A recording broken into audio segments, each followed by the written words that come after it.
ప్రకటన 21వ అధ్యాయం 3 వాగ్దానాలు కదా. మనం నిన్న ఒక వాగ్దానం చూసుకున్నాము, ఈరోజు మొట్టమొదటి చూస్తాం. ప్రకటన 21వ అధ్యాయము 5వ వచనం అందరూ చదువుకుందామండి. ప్రకటన Revelation chapter 21 verse 5. All together, please. అందరూ చదవండి.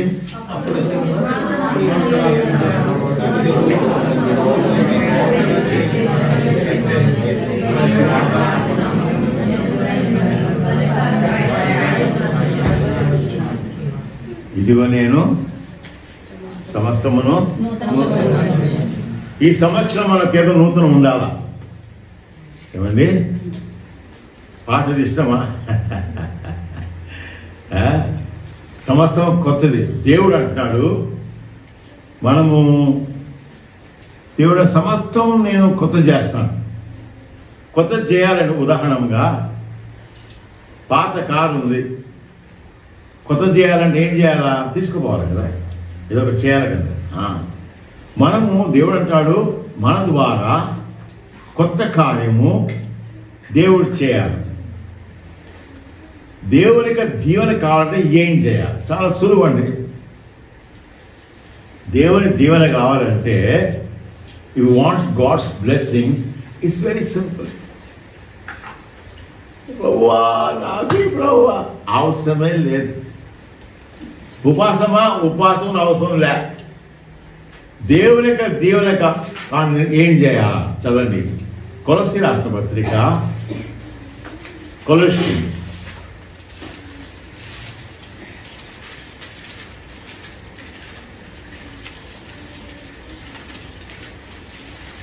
3వ అధ్యాయము 23వ వచనం. Colossians chapter 3 verse 23. చదవండి.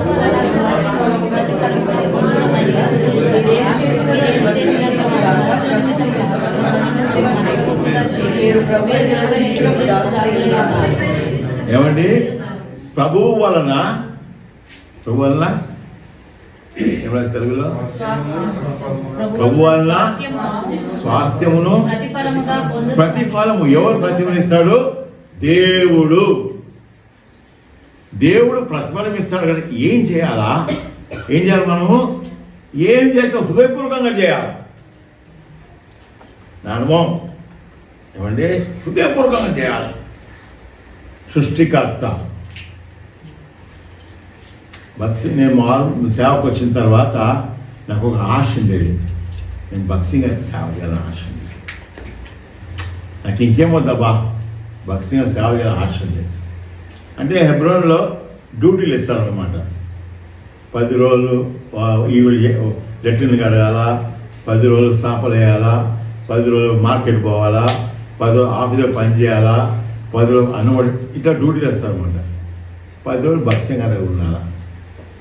భక్సింగ్ దగ్గర ఉండాలంటే అదేంటిది? చాలామంది గెస్ట్లు వస్తారు, వాళ్ళని చూసుకోవాలి. అది ఒకరోజు నాకు దొరికింది. 1968 సంవత్సరం నాకు ఈ ఛాన్స్ దొరికింది. భయం, సంతోషము. బ్రదర్స్ ఏం చేసామంటే డ్యూటీ లాగా పొద్దున్న గల వాళ్ళ స్నానం నీళ్ళు ఇవ్వాలా, వచ్చేయాలి.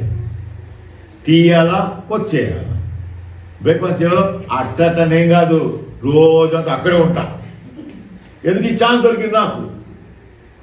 రోజంతా లెట్రిన్లు కడగడము, చూడడము, అంటు దోవడము. ఇదేం పుణ్యం కాదు, ఇదేం సేవ కాదు. నా తృప్తి, నా సంతోషం. 10 రోజులు డ్యూటీ పోయి 25 సంవత్సరాలు అయిపోయా. భక్సింగ్ ఎక్కడో ఇక్కడే ఉన్నాను. సరే, అందరికి తెలుసు చిరిగిపోయిన బనియన్ నాకు. కానీ నేను మాత్రము దీన్ని చాలా లెక్క చేసేవాడిని కాదు. ఎవరు ఏమన్నా అనుకొని నేను మాత్రం చేస్తాను. సరే, భక్సింగ్ గారు అమెరికా పోవాలి. ఎవరు పోవాలా? ఆయనతోటి అందరు అన్నారు స్టీవెన్ పోవాలి. నేను కోరుకున్నాను, నేనేం కోరుకున్నాను? సేవ చేయాలి. పాస్పోర్ట్ కూడా లేదు. పాస్పోర్ట్ ఆఫీసర్ వచ్చినాడు, బక్సింగ్ గారు ప్రార్థన కొరకు. బక్సింగ్ గారు అన్నాడు స్టీవెన్ పాస్పోర్ట్ కావాలా. 3 రోజులు పాస్పోర్ట్ సరే వచ్చింది, కరెక్ట్ అయిపోయిందా? పాస్పోర్ట్ వచ్చి అంతా అయిపోయా పోవాలి. బక్సింగ్ గారు అమెరికా పోవాలంటే ఏంటిది? చాలా జనం వస్తారు పంపడానికి, సగరంపడానికి. నేనే చేసినట్టు అందరూ బాధపడతారని బక్సింగ్ గారి దగ్గర నిలబడలే. సెకండ్ ఇస్తారు కదా అందరూ. నేను మా తప్పు, నేను అక్కడ ఉన్నాను బా, నేనేదో అటెండర్ కదా, అటెండర్ దగ్గర ఉన్నా చెప్పి నేను కింద ఉన్నాను. అందరు స్టీవెన్ ఎక్కడ, స్టీవెన్ అని అడుగుతున్నాను. ఏమో ఎక్కడున్నాను స్టీవెన్ ఆ ఎయిర్పోర్ట్లో. చివరికి పోయేటప్పుడు నేను బక్సింగ్ గారు విమానం. అందుకే ఎట్లుంటుంది? పోరే నాయన, చినిగిపోయిన బని వేసుకునేటోడు, రోజంతా లెట్రిన్లు బాత్రూమ్లు కడిగేటోడు బక్సింగ్ అతను అమెరికా పోతున్నాడమ్మా. సరేలే, అమెరికా దిగిన అక్కడ జనం ఉన్నారు. ఆ ఏ రోజు ఇది ఎక్కడ కాదు ఆయన జనం వచ్చినారు. నేను చెప్పేది ఏంటంటే దేవుని దీవెన కావాలన్నా మనుషులకు ఒక ఎప్పుడు ఎక్కడ ఆరంభిస్తుంది? ఇదంతా ఇంట్లో ఆరంభించాలా. ఎక్కడ ఆరంభించాలా? ఇంట్లో చేయాలా. కొంతమంది ఇంట్లో చేయరు. మన ఇంట్లో నేర్చుకోవాలా. ఏ విధంగా నేను ఇంట్లో ప్రభు కొరకు చేయాలి. అంటు ప్రాపర్లీ అంటు దోమినా, వంట వండినా, ఏం చేసినా ఇంట్లో నేర్చుకోవాలి. మొట్టమొదట మన ఇంట్లో సరిగ్గా నేర్చుకోకపోతే మన గుణమే ఆ గుణం. చూడండి, చదవండి ఫిలోమోను రాసిన పత్రిక, హెబ్రీ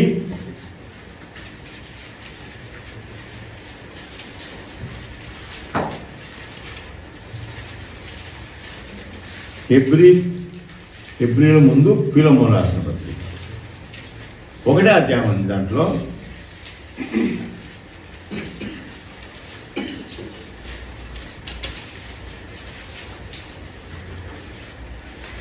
చదవండి 4వ వచనం.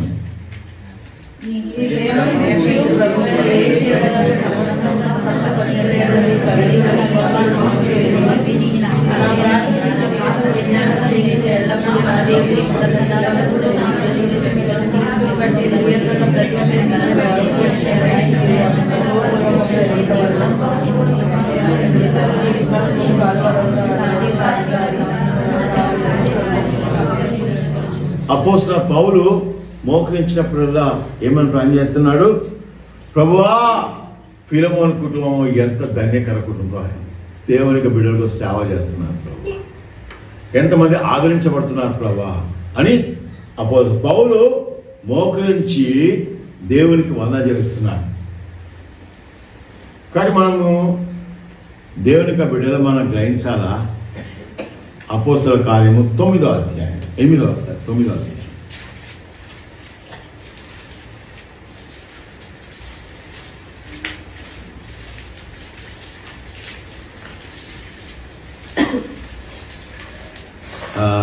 పదవ అధ్యాయం, క్షమించండి,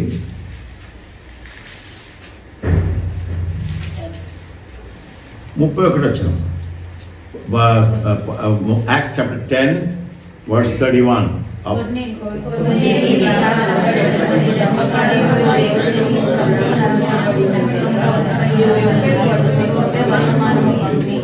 కొర్నేలి, నీ ప్రార్థన విన్నది ఇంకేంటిది? ధర్మ కార్యం. కాబట్టి మనం గ్రహించాలా ఎంత ప్రాముఖ్యమో మనం చేసే కార్యం. మనం ప్రభు కొరకు చేయాలా.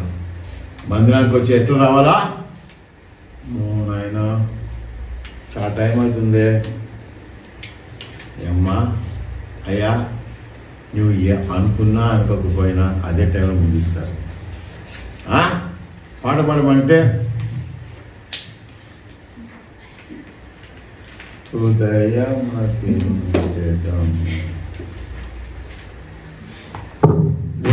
వచ్చినాము హృదయపూర్వకం పాడలేమా? ఏమయ్యా ఎట్టుంటాము కొంతమంది ఎందుకు ఎట్టు మందిరం ఎట్లయితే ఎవరు సాగు పోయినట్టు వస్తారు మందిరానికి. ఇక్కడేమో తెలియదు, నాకు చెప్తున్నా. ఆంధ్రాలో ఇప్పుడు మూతి పుచ్చుకుంటూ వస్తారు. వచ్చిన సంతోషంతో రారాదు మందిరానికి. నేను వరగానే పల్లెటూరులో సేవ చేసినాను.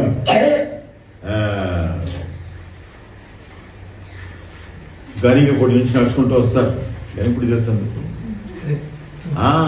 చాలా దూరం. ఎట్లొస్తారు తెలుసా?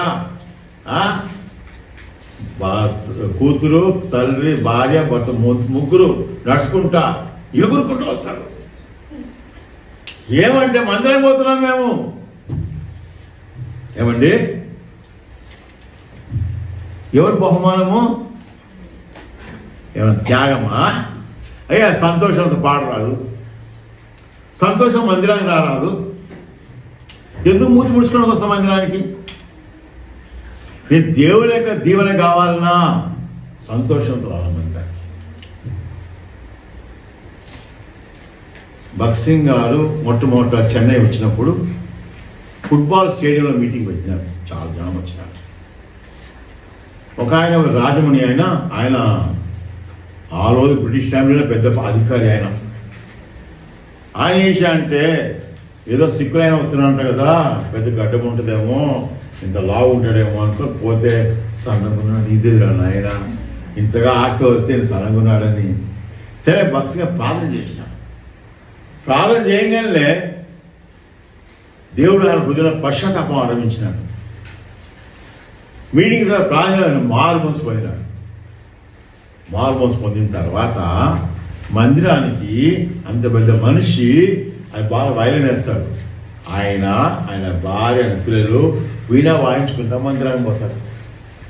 చెన్నైలో ఈడని చూసి మందిరాన్ని ఆరంభించినారు. ఏమండి, ఎందుకు? హృదయపూర్వకం. మనము మందిరానికి పోతాం, అమ్మో ఇక్కడ సంతోషంగా పోతున్నారే, వెళ్ళిపోతున్నారా, రేపు మందిరానికి పోతున్నాం కదా. మనం ఏం చేసినా ప్రభుత్వంగా చేస్తే దీవించేవాడు దేవుడు అండి. సంతోషంగా ప్రభు కొరకు, మనుషుల కొరకు. మనుషుల వైపు వేస్ట్ కదా. మనం గ్రహించాలా? దేవుని యొక్క ద్వారా బహుమానం, దేవుని యొక్క బహుమానం కావాలంటే ఏం చేయని అవసరం లేదు. ఆస్ట్రేలియాలో ఒక బ్రదర్ జాన్ అని బ్రదర్ ఉన్నాడు. ఆయన ఎవరంటే ఇంగ్లాండ్ దేశపు రాణి యొక్క లాయర్.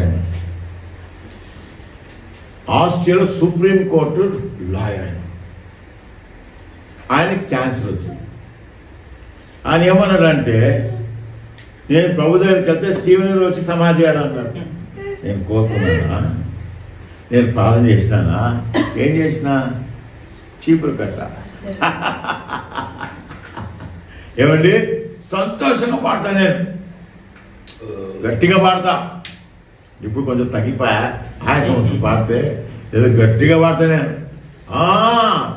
సువార్తకి వెళ్తే సువార్త, పని అంటే పని, ఏ పని సంతోషం. ఒక డ్యూటీ కాదు నాకు, ఏ డ్యూటీ చెప్తే చేస్తాను నేను. ఎవరు పక్కాయా ధన్యత. సరే, ఆ బ్రదర్ అన్నాడు, గాడ్ అని ఒక బ్రదర్ అన్నాడు. స్టీవెన్ ఫోన్ చేశాడు. స్టీవెన్, బ్రదర్ జాన్ ప్రభు దగ్గరికి వెళ్ళక ముందు నీ టికెట్కి డబ్బులు ఇచ్చిన, నీవే సమాధి చేయాలంటాడు. సరేలే, నేను సమాధికి పోయినాను. అంత తెల్లుళ్ళే. ఏమయ్యా మేము లేమా? పొట్టైనా నల్లటం రావాలా సమాధికి? చదువుకున్నారు. నన్ను ఏం చేయమంటావు అబ్బా? నేను కోరుకున్నాను నేను. సరే సరే, అంత తెల్లోళ్ళే, నేను వాక్యం చెప్తాను. నాకు తెలియదు, నేనే మట్టి వేయాలంట. మొట్టమొదట నేను వేసిన తర్వాత తరగ తెల్లోళ్ళు వేయాలంట. చూసుకో, నేను చెప్పేది ఏంటంటే, దీవించేవాడు దేవుడు. నేను ఏమన్నా ఉపాసం ఉన్నానా? హృదయపూర్వకంగా చేయాలి. సరే, అది అయిపోయింది కదా, నేను మళ్ళీ రిటర్న్ రావాలా. సిడ్నీలో ఏంది నన్ను అబ్బరావడం లేదు కానీ ఏంటన్నా, నీది ఫస్ట్ క్లాస్ టికెట్ అన్నారు. వాయమ్మో ఫస్ట్ క్లాస్ టికెట్. ఏమైందంటే ఒక బ్రదరు ఆయన ఫ్లైట్లో వచ్చేస్తే ఆయనకి పాయింట్స్ వస్తాయి, ఇన్ని పాయింట్స్ ఉంటే ఫ్రీగా పోవచ్చు అని. రిటైర్డ్ అయిపోయినాడు. ఈ పాయింట్ ఎవరికి ఇవ్వాలని నేను స్టీవెన్కి ఇద్దాం నేను కోరుకున్నాను. ఫస్ట్ క్లాస్ టికెట్ వాయమ్మో. నేను అడిగినా ఎంత ఏమంత లేదు, ₹1,00,000 ఎక్కువ అన్నాడు. నేను చెప్పేది ఏంటంటే వినండి, దేవుని కొరకు చేయాల, ఏం చేసినా ప్రభు కొరకు చేయండి. దేవుని యొక్క దీవెన, ప్రభువా ఈ సంవత్సరం నూతనంగా నేను జీవించాలి, నా జీవితంలో ప్రభు కొరకు చేస్తాను. ఏం చేసినా ప్రభు కొరకే. మా దేవుని బిడ్డలను గ్రహించాలా, దేవుని యొక్క దీవెన. ఏమండి, దేవుని బిడ్డలో మనం గ్రహించాలా, యోసేపు దేవుడి కొరకు చేసినాడు. పొత్తివేల గృహములు ఏం చేస్తున్నాడు? పని కలిగి ఉన్నాడు. మనం పని చేయాలా. యోసేపు పని కలిగిన వాడు. దావీదు రాజును అభిషేకించడానికి వస్తే అన్నలు ఎక్కడ ఉన్నారు? అన్నలంతా కూర్చొని మాట్లాడుతున్నాడు. వాడు పనికి రాడు, ఈ వాడి మాట్లాడుతున్నాడు. దావీదు ఎక్కడ ఉన్నాడు? గొర్రెలు కాసుకుని ఉన్నాడు. ఏమండి, గొర్రెలు కాసుకుని ఉన్నాడు. పాటలు పాడుకుంటా, యెహోవా నా కాపరి పాట పాడుకుంటా దేవునికి విశ్వాసంలో ఎంజాయ్ చేస్తున్నాడు. సృష్టికర్త. ఏలియాబు రాగానే అమ్మో ఏలియాబు ఇంత లావున్నాడు, ఈయనే రాగవచ్చులే. దేవుడు సంగతి ఈయన కాదు, నేను హృదయాన్ని చూస్తాను. నేను ఇంకెవరన్నా ఉన్నారా? ఒక బుడ్డోడు ఉన్నాడు, గొర్రెలు కాపరి, తీసుకురా. దేవుడు ఈయనే అభిషేకించి ఏం చేస్తాడు ఆయన అని, ప్రభువా నేను రాజు కావాలని నేను ప్రార్థన చేసినాడు. దావీదు రాజు లేదా ప్రభువా నేను యుద్ధంలో ఉండాలా? లే నేను గొర్రెలు కాసుకొని దేవుడితో సంతోషం ఇదే నా సంతోషం. సృష్టికర్త, ఆ సృష్టికర్త ఎంత గొప్ప ధన్యత. మనం ఏం త్యాగం చేయని అవసరం లేదండి. మొట్టమొదట ఇంట్లో మనస్ఫూర్తిగా సంతోషంగా చేసి నేర్చుకోవాలి. ఇంట్లో, బయట కాదు. పాలు పెట్టారా, పోని పాలు పొంగిన తర్వాత నాకు తెలుసు ఏం చేయాలి? దేవుడు పెట్టేవా కదా, నీవు ఇంట్లో సరిగా ఉంటే.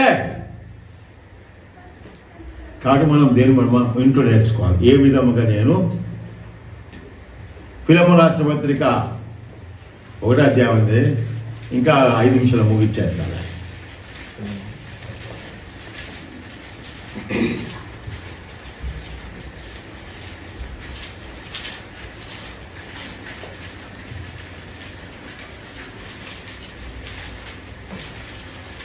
రెండో వచనం చదవండి. 1వ వచనం.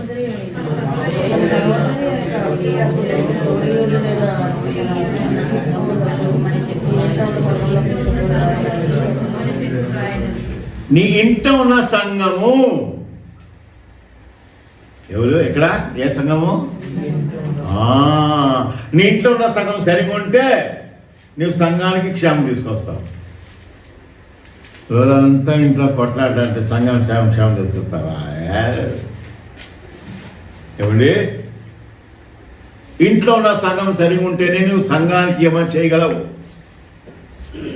బ్రదర్, నేను వాక్యం చెప్తే ఎంత సంతోషంగా, ఎంత బాగుంటాను బ్రదర్. నిజమే, అది నీ వాక్యం, దేవుని వాక్యం కాదు. దేవుని వాక్యం బాగుంటే నీ కుటుంబం బాగుండాలి. మా కుటుంబం సరిగా లేకపోతే ఏమన్నా చెప్పు. మనిషికి నేను చెప్పినాను ఢిల్లీలో, మీరు చెప్పిన వర్తమానం ఎవరికి అర్థం కాదని చెప్పినా. ఎందుకు అర్థం కాదు అంటే, మా కుటుంబం సరిగా లేకపోతే మా చెప్పే వర్తమానము అర్థం కాదు. ఫిలెమోను, నీ ఇంట ఉన్న సంఘము ప్రాముఖ్యం. మనం ఎప్పుడే కానీ బ్రదర్ మీకేం తెలుసు మా భర్త సంగతి, మీకేం తెలుసు బ్రదర్ మా భార్య సంగతి? నువ్వెవరు? నీ దేవుని బిడ్డవు కదా, నువ్వు ఓర్చుకోలేవా? నువ్వు తగ్గించుకోలేవా? మన దేవుని బిడ్డలు మనం గ్రహించాలా. మనము దేవునికి ఆత్మ కలిగిన వారు కదా. ఒక మాట ముగిస్తాను. గలతీ రాసిన పత్రిక 5వ అధ్యాయం, గలషియన్స్ చాప్టర్ 5.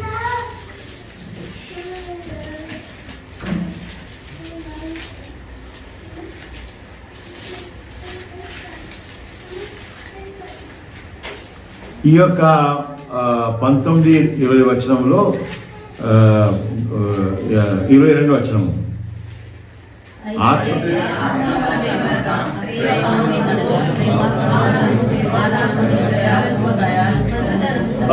ఆపండి. దీర్ఘశాంతము. ఎంతమంది దీర్ఘశాంతం ఉంది? చేతండి. అయ్యో ఎట్టపా మాకు ఏం రాసింది? ఆత్మ. ఏమండి చెప్పండి, ఆత్మ ఎక్కడుంది? నీకు దీర్ఘశాంతం లేదా? దీర్ఘశాంతం ఇచ్చినాడు కానీ నువ్వు వాడుకోవడంలే. నాకు దీర్ఘశాంతం చూపడానికి ఏం చేయాలా నేను? చెప్పండి. నా దగ్గర దీర్ఘశాంతం ఎట్లా చూపెట్టాలా నేను?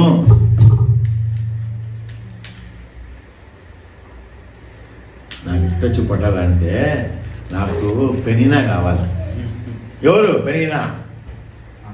అన్న ఎగతాళి చేసి ఆమె కావాలి. నాకు దీర్ఘశాంతం కావాలి. నాకు ఎవరు కావాలా? సౌలు కావాలా? దీర్ఘశాంతం. మనం దీర్ఘశాంతం కావాలన్నా నువ్వు చూపట్ల దీర్ఘం ఉందని నీకేం తెలుసు దీర్ఘశాంతం ఎక్కడుందమ్మా? కానీ మనం గ్రహించాలి ప్రభా, ఈ కొత్త సంవత్సరంలో నూతన ఉండాలమ్మా, ఏదో ఒకటి కొత్తది ప్రభా నా జీవితంలో. నీ దీవెన కావాలి. చాలా సులువండి. ఏం చేసినా కూడా మనస్ఫూర్తిగా చేయండి. ఆఫీస్లోనా, షాప్లోనా, ఇంట్లోనా, ఎక్కడైనా కానీ మనస్ఫూర్తిగా. శుక్రవారం మందిరానికి వస్తారు కదా, ఎట్లా రావాలా? సంతోషంగా రావాలా. వచ్చిన తర్వాత వాషింగ్ మెషిన్లో బట్టలు వేయాలా కదా, మార్కెట్ పోవాలి కదా, వాళ్ళు వస్తారు కదా అంటే ఇంకా అయిపోయింది పని. వచ్చినాం కదా, ఎట్టగట్ట ఉండాల్సిందే కదా. దాని బదులు మనం హృదయపూర్వకంగా ప్రభాని మందిరాన్ని పోతున్నాను ప్రభు, సిద్ధపడి రావాలి. అప్పుడు దేవుడు దీవిస్తాడు. ఏమండి? దేవుడు దీవెన. దేవుడు దీవిస్తే ఎవరేం చేయగలడు? దేవుడే దీవిస్తే ఎవరేం చేస్తారబ్బా? ఎవరేం చేయడానికి లేదు. దేవుని యొక్క దీవెన మన దేవుని బిడ్డలను గ్రహించాలా. క్రైస్తవ జీవితం అనేది ఇదేం త్యాగమైనది కాదు. ఈరోజు మనం తీర్మానం చేసుకోవాలి. ప్రభా, నా జీవితంలో నూతనంగా కార్యం జరిగించాలి ప్రభా. ఏం చేయాలి? నేను ఏం చేసినప్పుడు కూడా హృదయపూర్వకంగా ప్రభు కొరకు చేయాలి. దేవుని యొక్క దీవెనను మనము అందించగలం. చాలాసేపు చెప్పగలం కానీ దీంట్లో టైం అయిపోయింది. ఏం నేర్చుకున్నాం మనం ఈరోజు? అది చేయాలా? మనస్ఫూర్తిగా సంతోషంగా దేవుని కొరకు చేయాలి. మనిషి కొరకు, ప్రభు కొరకు. నా జీవితంలో ఎన్నో అనుభవాలు. వాళ్ళే ఒక ఆమె నాతోటి, నీవు దేవునికి అదృష్టం ముద్దు పెట్టావు రా అన్నది నాకు. మనలో ముద్దు పెట్టాము మా దేవునికి. అయితే హృదయపూర్వకం చేస్తే దేవునికి ముద్దు పెట్టి అయిపోతాం మనం. కానీ ఇంట్లో ఆలోచించాలి మనం. ఏం చేసినా ప్రభు కొరకు చేయాలి. మందిరానికి వచ్చినావా? ప్రభు కొరకు చేయాలి. ఏం చేసినా ప్రభు కొరకు చేయాలి. ఒకరోజు ఢిల్లీలో ఒక పిల్లోడు ప్లేట్ కడకుండా వెళ్ళిపోయినాడు. అంకల్ చూడ ప్లేట్ కడగ. నేను అన్నాను, రే ఈరోజు నీకు ధన్యతరా, పోయి కడుగు. అంతే కదా, ప్రభుకి ఇచ్చిన మనకు గొప్ప ధన్యత కదా, అవకాశం ఉంది కదా. మా దేవుని బిడ్డలుగా ప్రభువా నా ఇంట్లో నేను హృదయపూర్వకంగా చేస్తాను. ముందు ఇంట్లో ఆరంభించాలి కదా. మళ్ళీ శుక్రవారం డే ఆఫ్టర్ టుమారో కదా, శుక్రవారం ప్రభుకు సిద్ధపడి రావాలా, నేను మందిరానికి వెళ్ళాలా, అని చేయాలి కదా. కాబట్టి మనము వాళ్ళలో పాల్పొందక ముందు మనమే పరీక్షించుకుందాం. ప్రభువా చేస్తున్నాను కానీ సణుక్కుంటా చేసుకుంటున్నాను. నేను వస్తున్నాను కానీ ఏందో ఏమోలే, ఎవరు వాక్యం చెప్తారు అని నాకు అర్థం కాదు. తలకాయ నొప్పి అబ్బా ఆయన వాక్యం చెప్తే. నా సంగతి చెప్తున్నానండి, మీ సంగతి కాదు. అట్లున్నా నేను, అందుకే మీకు చెప్పగలుగుతున్నాను. అది నేర్చుకున్నాను నేను వచ్చినాను. దేవుడు నాతో మాట్లాడాలి ప్రభు, దేవుడు నాతో మాట్లాడాలి ప్రభు, దయగల దేవుడు కదా. కాబట్టి మనం ఎక్కువ మన జీవితాలు పరీక్షించుకొని మనం బలలో యోగ్యంగా పాల్గొన్నాం. మోకరించాలి.